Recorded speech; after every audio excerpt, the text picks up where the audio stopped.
할렐루야. 이 오후까지 함께 나와 말씀 듣는 여러분들에게 하나님께서 큰 은혜와 복을 주시기를 축복합니다. 오늘도 계속해서 베드로와 연관된 본문 가지고 말씀 함께 나눴으면 좋겠습니다. 이제 예수님의 생애 시리즈가 거의 다 막바지에 달하고 있습니다. 오늘 벌써 29번째 시간이죠. 벌써 반년이 넘어서 30번째 시간을 향해 달려가고 있습니다. 여러분, 우리가 예수를 믿으면 변화되는 것이 있습니다. 뭘까요? 예수를 만나면, 우리가 신앙인이 되면 바뀐 게 있습니다. 그게 뭘까요? 그게 뭐냐면 정체성입니다. 정체성. 다시 말하면 내가 누구인가에 대한 생각과 개념이 바뀝니다. 과거 예수를 알지 못했던 자는 자기를 어떻게 규정하냐면 주로 자기의 어떤 현재 위치, 예를 들면 엄마면 엄마로서, 혹은 아빠면 아빠로서, 아니면 내가 어떤 학교의 선생님이면 선생님으로서 그런 자기 현재 위치를 가지고 자기의 삶을 규정하죠. 혹은 거기에 의미를 찾지 못하면 사람들이 막 악마하고 추앙하는 것들로 자기를 규정합니다. 예를 들면 돈을 다 바라죠. 우리 권사님들, 집사님들 돈 바라시죠? 우리 강성호 권사님 엄청 끄덕이시는데 솔직한 표현입니다. 예. 그래서 남들이 정말 귀중하다고 여기는 것들을 자기도 추구해서 그것을 어느 정도 쌓으면 남들이 중요하다고 말하니까 그걸 가지고 자기를 규정하는 거예요. 그래서 나는 이만큼 부자다, 이 정도 집에 산다, 이런 성공을 거뒀고 내가 이런 정도의 위치에 있다, 이것을 자랑하려고 하죠. 그게 그 사람의 정체성입니다. 자, 그 외의 것을 가지고는 정체성을 얘기할 게 별로 없어요. 옛날에는 민족의 혈통을 갖고 있는 사람들은 내가 어느 민족이다, 이런 게 좀 있었죠. 지금 그런 게 있습니까? 없습니까? 없어요, 여러분. 이제는 단일 민족을 갖고 있는 나라가 별로 없습니다. 우리나라도 아마 곧 머지않아 단일 민족이 아니라 다민족 국가로 바뀔 것이 명백합니다. 왜요? 지금 인구가 급감하고 있고 어쨌든 이 산업 구조를 채우기 위해서 사람이 필요할 텐데, 그러면 다 외부에서 사람을 데려오겠죠. 그렇죠? 그러면 이 나라, 이 민족도 단일 민족 어떤 그런 자부심, 이런 것들이 다 사라지겠죠. 다민족 국가가 될 수밖에 없는 그런, 사실 위기라면 위기고 상황에 처해 있습니다. 사람을 규정할 수 있는 것은 그렇게 많지 않아요, 여러분. 그리고 이제는 다원화됐기 때문에 자기를 규정하는 것을 과거에 우리 부모님들이 주입하듯이 얘기했던 그걸로 더 이상 젊은 세대는 자신을 규정하지 않습니다. 너 대한민국 국민이야, 자랑스럽게 여겨. 너는 예를 들면 저희 집 이제 그 창녕 성씨거든요. 성. 우리나라에 하나밖에 없습니다. 파가 2개인데, 예를 들면 저희 큰아버지가 저를 보면서 그러셨거든요. 너는 창녕 성씨의 28대선. 그게 자부심입니까, 여러분? 지금 만약에 젊은 사람들한테 네가 창녕 성씨고 네 가문에 성산문이 있고, 이게 자부심입니까, 여러분? 더 이상 젊은 세대는, 다음 세대는 여러분 그런 걸로 자부심을 느끼지 못합니다. 예, 그러니까 정체성을 규정할 수 있는 게 이 시대에는 별로 없죠. 주로 남들이 중요하다고 여기는 것으로 자기 정체성을 삼아요. 예, 옛날에는 돈보다 더 중요한 게 있다고 믿었죠. 예를 들면 돈이 좀 없어도 내가 교사를 하면 아이들을 키우고 그 아이들을 세워가는 그런 어떤 깊은 사명감 때문에 했죠. 요즘은 그렇습니까? 많지 않아요. 사실 다 흔들리고 있죠. 그렇죠? 내가 박봉, 내가 월급을 적게 받아도 내가 국가를 위해 헌신한다는 그런 사명감을 가지고 있을 때가 있었죠. 지금 그럽니까? 거의 그렇지 않습니다. 그러니까 과거보다 자기를 규정할 수 있는 게 별로 없어요. 그러니까 주로 다 돈으로, 성공으로, 혹은 학벌, 이런 걸로 규정하려고 하죠. 필연적으로 그러니까 남과 비교할 수 밖에 없는 그런 상황이 주어지는 겁니다. 내가 한 10억 정도 벌면 떵떵거릴 줄 알았는데 세상에 강남이 오니까 다 100억대 부자네, 이렇게 생각해버리면 강남이 오면 이게 볼품없는 사람이 돼버리는 거죠. 그렇죠? 강북만 가도 괜찮아요, 여러분. 괜찮습니다. 우리 수험생들, 내가 한 1등급 한 중반 받으면 이 정도면 됐지. 근데 강남에 오니까 다 1등급이에요. 자기를 규정할 수가 없죠. 자, 세상에서는 여러분 우리를 규정할 게 별로 없습니다. 그렇죠? 대부분 비교에서 오는 것들이고요. 절대적인 게 하나도 없습니다. 근데 우리가 예수를 믿으면 하나님께서 우리에게 뭐라 말씀하시냐면 너는 나의 자녀라고 말씀하십니다. 그리고 내 백성이라고 말씀하시죠. 그리고 거룩한 자라고 말씀하십니다. 그리고 그 거룩이 그냥 주어진 거룩이 아니라 그리스도의 보배로운 피를 속전으로 지불하여서 우리를 산 자가 됐다고 얘기합니다. 여러분, 어떤 대가를 지불하면 그 대가를 지불한 만큼 그 대상은 가치가 있습니다. 제가 이 시계, 이거 갤럭시 워치라고 폰인데 좀 나온 지 됐는데 이거 제가 당근에서 4만 원에 샀거든요. 4만 원에. 원래 값은 한 19만 원 정도 합니다. 근데 철 지난 거라서 제가 4만 원에 샀어요. 그럼 저한테 이거는 19만 원짜리입니까? 4만 원짜리입니까? 4만 원짜리예요, 여러분.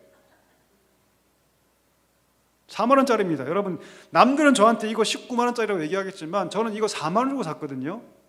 당근에서. 당근 아시나요, 혹시? 당신의 근처? 어떤 걸 지불하면 그 지불한 값에 상응하는 가치를 가집니다. 그렇죠? 우리가 왜 우리 아이들을 왜 소중하게 생각하나요? 생명값이 지불됐기 때문이죠. 내가 목숨을 내놓고 그 아이를 낳았지 않습니까? 그렇죠? 그와 똑같이 우리를 속전으로 사셨는데, 속량하셨는데 그 값이 어떤 값을 치르셨냐면 예수 그리스도라는 값을 치르셨죠. 그래서 우리를 보배롭다고 말씀하세요. 보배롭다고. 한계투성이고 문제투성이고, 그렇지만 우리의 값은 뭐다? 예수님 값이에요. 예수님의 목숨값. 그래서 우리가 예수를 믿으면 뭐가 바뀌냐면 정체성이 바뀝니다. 자, 정체성은 내가 누군가를 아는 거예요. 내 과거에는 돈, 명예, 성공, 누가 비교해서 갖는 그런 비교 우위에 따라서 나를 결정했는데 이제는 절대적인 정체성이 주어지죠. 누가 뭐래도 나는 누굽니까? 하나님의 백성이고 하나님의 자녀고 거룩한 신부예요. 아멘이시죠, 여러분? 이건 변하지 않아요. 이거는 비교할 필요도 없고 고유한 겁니다. 자, 오늘 베드로가 예수님의 부활을 보았음에도 불구하고 다시 물고기 잡으러 돌아가 버리죠. 왜 그랬을까요? 정체성이 무너졌기 때문입니다.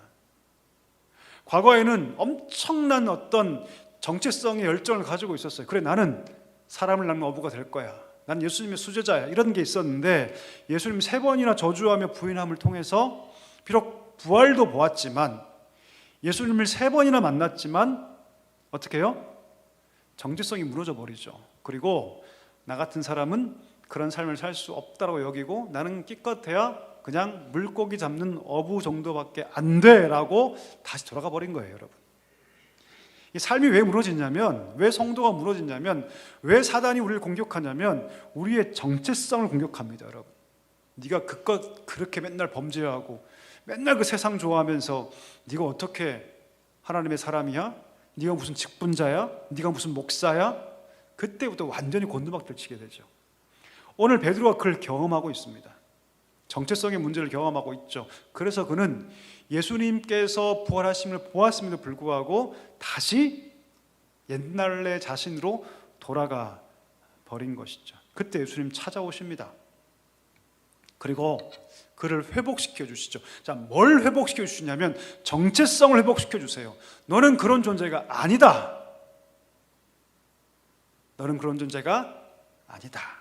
라고 말씀하고 있다는 겁니다. 자, 21장 18절 볼까요? 자, 3번 나를 사랑하느냐. 우리 지난주 배웠죠. 이 말씀 지지난주에. 그렇죠?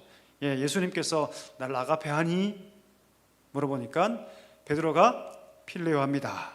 2번째, 나를 아가페하니 당신을 필레오합니다. 자, 마지막 3번째, 나를 필레오하는 거 맞니? 라고 물을 때 베드로가 근심하죠. 왜요? 내가 내 사랑을 정의할 때 아가페라고 정의할 수는 없지만 필리오는 맞거든요. 그렇죠? 근데 그 필리오조차도 예수님께서 반신반의하며 물으시니까 베드로가 뭐요? 근심합니다. 내가 당신을 사랑하기 맞지만 그 사랑은 당신이 나한테 보여주신 것만큼의 사랑은 아닙니다. 하지만 당신을 사랑합니다. 당신을 사랑합니다. 여러분, 베드로가 그런 양심이 없었다면 지금 이 바닷가까지 왔을까요? 아니요. 그렇지 않습니다. 그 안에 양심이 그나마 있으니까, 너무 죄송하니까, 그렇죠? 지금 이 바닷가에 사실 와 있는 거거든요. 그때 예수님께서 사명을 회복시켜 주십니다. 사명을. 내 양을 먹이라. 제가 이거 얘기했죠. 예. 사람을 낚는 것은 그냥 그물에 담는 겁니다. 그냥. 근데 먹이는 것은 더 고차원적인 목회 활동이죠. 그렇죠? 그러니까 양을 먹이는 것과 사람을 낚는 것은요, 비슷해 보이지만 깊이의 차이가 있어요. 놀랍게도 우리 예수님께서 베드로를 회복시킬 때 더 깊은 사명으로 그를 이끌어 갔습니다. 그래서 베드로가 나중에 교회의 수장이 되지 않습니까? 자, 어쨌든 간에 그렇게 예수님께서 관계를 회복시켜 주시고 그가 여전히 필레오 정도의 사랑밖에 없었지만 예수님께서 그를 회복시켜 주시고 사명을 회복시켜 주시면서 그의 정체성을 회복시켜 주십니다. 질문을 말씀을 하시죠. 우리 18절 한번 볼까요? 자, 18절은 여러분 크게 두 가지로 구분될 수 있습니다. 자, 18절 펜 있는 분들은 한번 빗금을 쫙 그어 보세요. 자, 상반절은 내가 진실로 진실로 너에게 이르노니 내가 젊어서는 스스로 띠띠고 원하는 곳으로 다녔거니와 여기서 스톱. 빗금을 딱 쳐보십시오. 이게 첫 번째 파트입니다. 자, 이 질문은, 이 말씀 뭐냐면 네가 과거에 어디에 있었는가를 말해주는 질문이에요. 여러분, 베드로가 어디 있었습니까? 어디 있었나요? 예수님 옆에 있었죠. 근데 사실은 예수님 볼 때는요, 예수님 옆에 있는 게 아니었어요. 예, 예수님 옆에 있었지만 사실은 예수님 옆에 있는 것이 아니라 예수님이 볼 때는 지 마음대로 한 겁니다. 지 마음대로. 예, 네가 젊어서는 네 마음대로 갖지 않느냐, 그 말씀하는 거예요. 네 스스로 띠띠우고 네 마음껏 하지 않았느냐. 이게 베드로의 사실 삶이었습니다.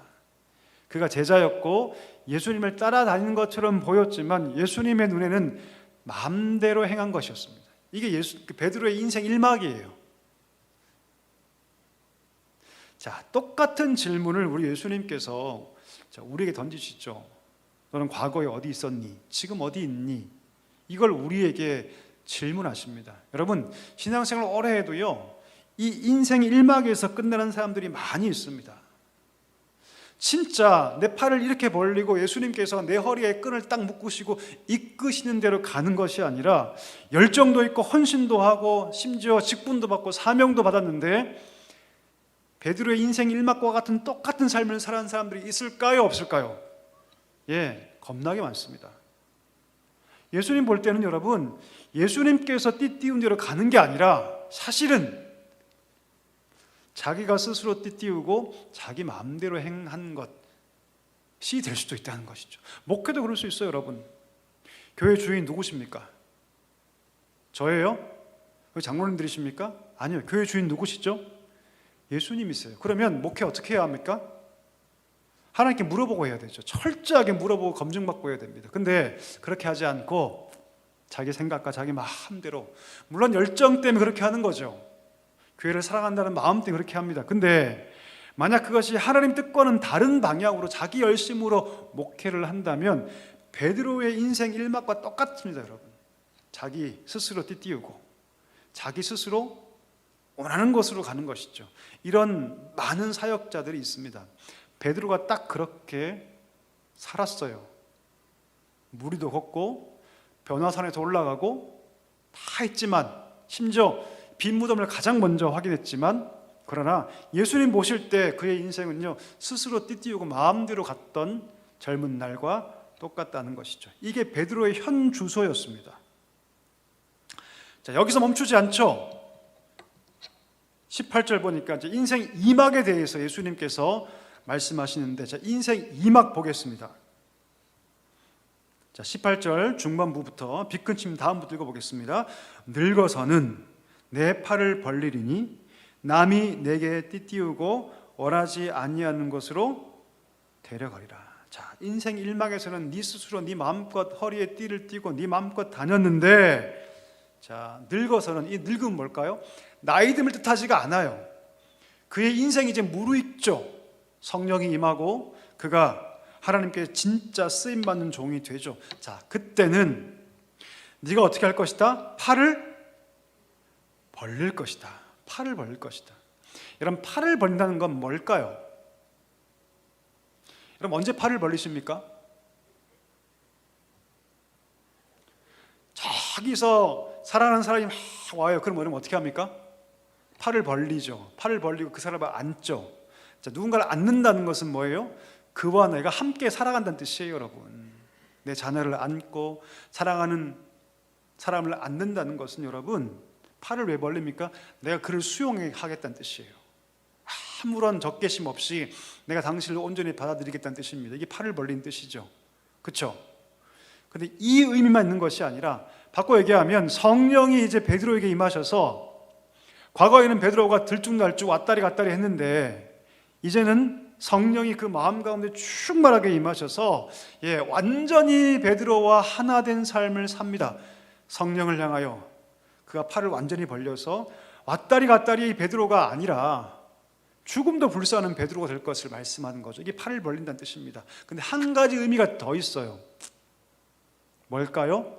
우리 예수님처럼 팔을 벌리는. 우리 예수님 왜 팔을 벌릴까요? 십자가에 죽으시기 위해 팔을 벌리셨죠. 그렇죠? 이건 두 가지 의미가 있습니다. 오실 성령을 완전히 내가 품어서, 내가 안아서 그와 내가 하나 된다는 것들을 상징하고, 두 번째는 무엇이냐면 십자가의 죽음을 상징합니다. 네가 팔을 벌리게 될 것이라는 것은 두 가지 의미예요. 두 번째 의미는 무엇이라고요? 십자가의 죽음. 바꿔 얘기하면 베드로가 어떠한 죽음으로 죽게 될 것을 예수님께서 팔을 벌리는 것을 통해서 말씀하십니다. 베드로 어떻게 죽습니까, 여러분? 혹시 아세요? 로마에 가서 십자가에서 거꾸로. 유세비우스라는 여러분 학자가 초대교회 일들을 다 기술했는데 거기 보면 적혀 있어요.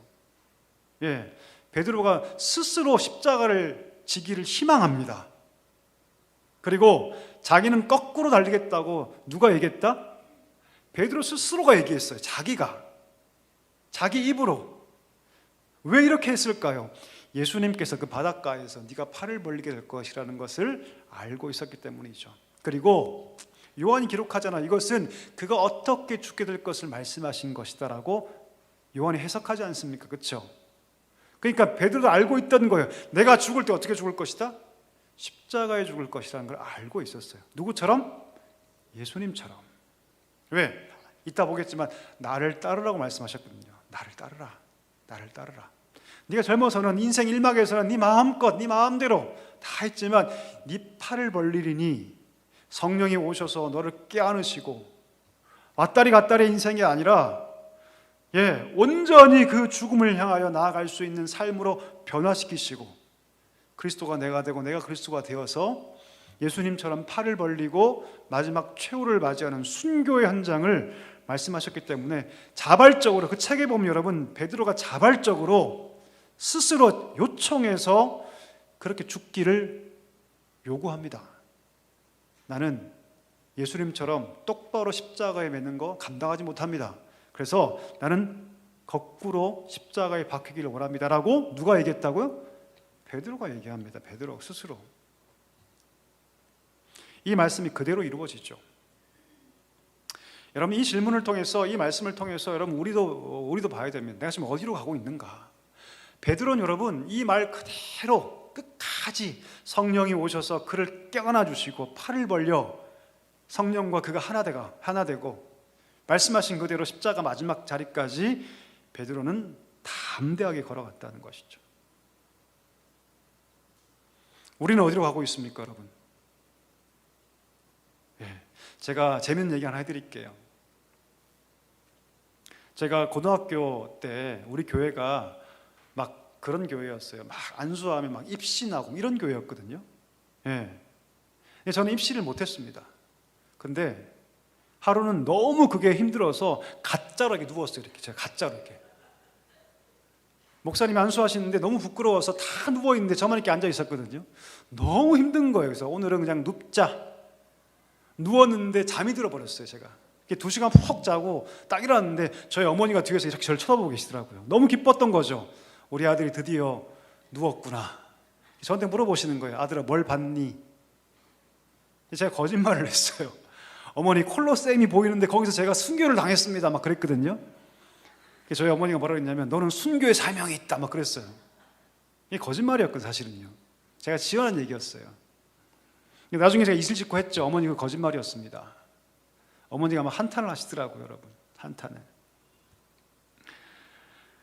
지금 내가 무엇을 향해 가고 있는가, 그것을 그럼 잘 보셔야 합니다. 오늘 베드로는요, 예수님 말씀을 기억하고 마지막 그가 죽을 때 팔 벌려서 십자가에서 예수님이 신 그대로가 아니라, 내가 똑바로 예수님처럼 죽게 되면 예수님의 그 십자가의 영광이 조금 더 가려질까 봐 거꾸로 그렇게 죽기를 요청합니다. 정체성의 변화죠. 완벽한 변화죠. 세 번째,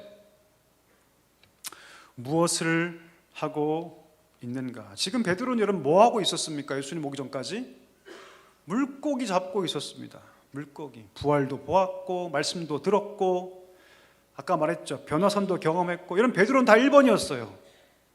1번이었습니다. 예수님께서 풍랑을 위를 걸어오실 때 가장 먼저 그 물 위를 걷겠다고 말한 사람이 누굽니까? 베드로예요. 변화산 올라갔을 때 가장 먼저 예수님에게 여기가 좋사오니 초막새를 짓겠습니다 말한 사람이 누굽니까? 베드로예요. 예수님의 빈 무덤을 가장 먼저 확인한 사람이 누굽니까? 베드로예요. 가이사랴 빌립보에서 그러면 너희는 나를 누구로 하느냐 말씀하실 때 가장 먼저 준 그리스도시요 살아계신 하나님의 아들이라 고백한 사람이 누굽니까? 베드로예요. 가장 먼저 부활의 현장에서 이탈한 사람이 누굽니까? 베드로예요. 거기 고기가 있느냐라고 물을 때 요한이 야 예수님 같은데, 그때 가장 먼저 옷을 벗고 뛰어든 사람이 누굽니까? 베드로예요. 베드로예요. 베드로는 항상 1번입니다. 근데 이것을 하나님이 가장 기뻐하셨어요. 사실은요. 무식하고 좌우분간하지 않고 때로 무대 보고. 근데 베드로는 굉장히 순수하거든요. 정말 재지 않습니다. 도마처럼 머리 굴리지 않고요, 따지지 않습니다. 빌립처럼 막 머리 굴리지 않아요. 베드로는 굉장히 직관적이죠. 마치 어린아이처럼. 근데 하나님 그 믿음을 정말 높이 보셨어요. 학적으로 뛰어난 게 아니라 그 순수한 신앙성을 가지고 예수님께 나아갔을 때 예수님께서 그를 이끄셨던 것이죠. 베드로는 여러분 언제나 첫 번째였습니다. 무슨 얘기냐면 오늘 예수님께서 오늘 그의 정체성을 회복시키시고 팔을 벌려 죽는 데까지 가는 그 모든 일에 동일하게 1번이 되기를 원하신다는 것이죠. 1번이 되기를 원하십니다. 베드로도 그걸 알고 있었습니다. 자, 그런데 베드로가 한 가지 실수를 하죠. 그 다음 보니까, 자, 그래서 여러분 밑에 한번 읽어보겠습니다. 예수님이 우리를 나를 따르라고 하실 때 세 가지 방식이 있습니다. 일반적인 우리 얘기를 하는 건데요. 첫 번째, 주님 먼저 우리를 어디로 부르십니까? 구원으로 부르십니다. 아멘. 그런데 구원으로 부르시는 것에 만족하지 않아요. 두 번째, 어디로 부르신다? 수동적 구원을 넘어서, 여러분 구원은 불가항력적이거든요.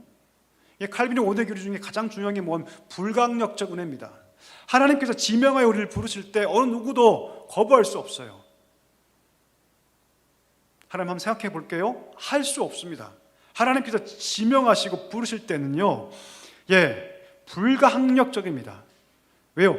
구원이 누구에게 달려있기 때문에? 하나님께 달려있기 때문입니다. 자, 알미니안들이 말한 것처럼 인간의 선택에 따라서 결정되는 게 아니에요. 전적인 하나님의 선택과 주권이 있습니다. 구원이. 바울이 그걸 얘기를 하죠. 그래서 여러분 구원받는 것은 전적으로 우리는 수동적입니다. 하나님의 주권에 달려있어요. 하나님이 택하시고 하나님이 정하신 때에 부르십니다. 그때 우리는 저항할 수 없어요. 자, 그런데 그 단계에 머물러 있느냐? 그렇지 않아요. 구원받고 예배드리고 그 정도에 머물러 있지 않습니다. 어디로 부르신다? 봉사로 부르십니다. 봉사가 섬김이에요. 섬김. 영혼을 섬기는 것. 교회를 섬기고 봉사를 섬기는 현장까지 하나님 우리를 부르십니다. 그리고 마지막 어디까지 부르신다? 아버지의 집으로까지 부르십니다. 아버지의 집으로까지. 그래서 참 신자들은요, 삶이 계속될수록 이 땅의 삶이 가벼워지죠. 부자였을지라도 예수님을 위해서 그 부를 포기하고 이웃을 위해 나눠주고 너는 나를 따르라. 하늘에 그 보화를 쌓아두라. 이 땅에는 좀이 있고 도둑이 있으니 이 땅에 쌓아두지 말고 네가 언젠가 하늘나라로 이끌어질 텐데 저 하늘나라에 너의 모든 것들을 쌓아놓아라 라고 말씀하시죠. 그래서 참 신자들은 여러분, 세월이 갈수록 그 인생의 무게가 가벼워집니다.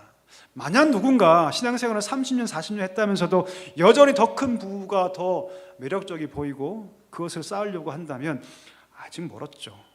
1번도 첫 번째 부르심도 경험하지 못한 걸 수도 있습니다. 왜? 참신자는 세월이 지나갈수록 아까 말했죠. 불강력적 하나님의 은혜를 경험한 이후에 하나님이 그의 인생을 성령 안에서 가볍게 하시거든요. 결국 내가 하나님 아버지의 집으로 갈 것을 알기 때문에 이 땅의 것에 대해서 그리 연연하지 않게 됩니다. 그리고 내 모든 것들을 하늘나라에 쌓아두기 위해서 아버지의 일들을 더 사모하게 되죠. 이게 하나님의 부르심의 순서예요. 방향성입니다. 오늘 베드로가 그렇게 행하고 계시죠. 자, 그런데 다음에서 문제가 그때 베드로가 이상한 질문을 딱 던지죠. 무슨 질문입니까? 그럼 예수님, 여기 요한이 있는데 나는 팔 벌려서 하나님 앞에서 그렇게 죽음을 당하게 될 텐데 이 요한은 그러면 어떻게 될 것 같습니까? 라고 물어봐요. 이 질문이 여러분 지금 필요한 질문입니까? 아닙니까? 아니에요. 이게 쓸데없는 질문입니다. 얘는 베드로가 원래 그래요. 베드로가 뭘 잘하는 줄 아십니까? 곁눈질. 이렇게 곁눈질. 왜요? 물 위를 걷을 때도 누구만 봐야 됩니까? 예수님만 봐야 돼. 근데 갑자기 곁눈질을 딱 보니까 뭐가 있어요? 풍랑이 확 오죠. 그때 빠져버리죠. 베드로가 뭘 잘한다? 곁눈질을 잘해.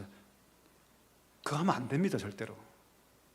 오늘 예수님께서 그를 부르시고 그의 마음을 확인하시고 사명을 확인하시고 정체성을 확인하시는데 갑자기 요한은 그러면 갑자기 어떻게 됩니까? 라고 물어보면 안 되죠. 그렇죠? 이게 무슨 얘기를 할까요? 하나님 여러분, 1번인데요. 하나님 여러분, 우리 각자에게 종합적이고도 2번과 연결되는데요, 독창적인 목적을 다 갖고 계십니다. 무슨 말이냐면 요한은 요한의 부르심이 있고 베드로는 베드로의 부르심이 있다는 거예요. 비교할 필요가 있다 없다? 있다 없다? 없어요. 목회자는 목회자의 부르심이 있고, 그렇죠? 장로님은 장로님의 부르심이 있어요. 여러분, 비교할 필요 없습니다. 여러분, 베드로가 설교할 때 3,000명, 5,000명씩 회개하죠. 그렇죠? 바울이 그런 경우가 있습니까? 없습니까? 거의 없어요. 기록을 보면 바울이 저는 설교했을 때 3,000명이 회개했다? 없어요.